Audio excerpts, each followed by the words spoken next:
মোহাম্মদ ইউনূস নিজে প্রতিযোগিতা করে আমাকে খুঁজে এনেছিলেন তার সাথে আয়ারল্যান্ড সফর সঙ্গী হওয়ার জন্য। চেয়েছিল, তাকে আমি রিজেক্ট করেছি। আমার কি নারী হিসেবে সেটার অধিকার নেই?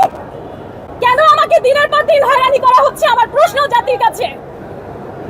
এখন পর্যন্ত আমাকে তারা মৃত্যুর হুমকি দেয়। তারা আমাকে বলে আমার সরকার নাকি ওয়াদাবদ্ধ হয়েছে, আমাকে মৃত্যুদণ্ড দেওয়া হবে। কিভাবে আমার সরকার সেই ওয়াদা করে বিদেশি মানুষের কাছে, আমি জানতে চাই।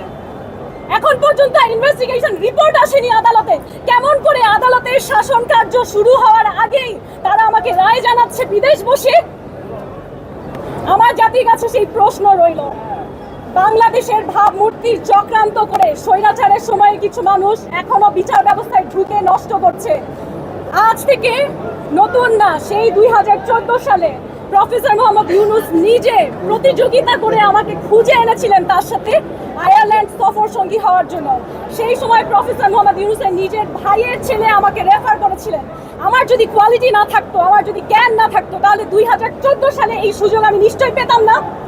অথচ ঈসার সাথে আমার দেখা হয়েছে এই যে ইন্টারিম গভর্নমেন্টের সময়।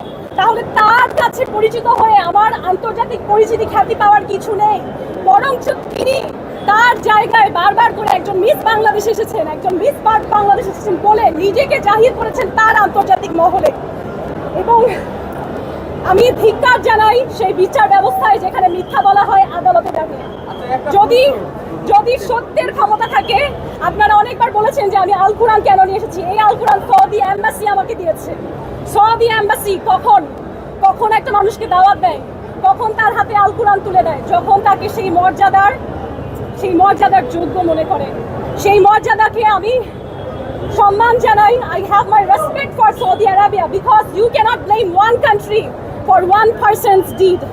যদি ঈসা আল দুহাইলানের মধ্যে 0.1% ও হিউম্যানিটি বলে কিছু থাকে, আমি তাকে অনুরোধ করব আমাকে এই হয়রানি থেকে মুক্ত করেন। Thank you.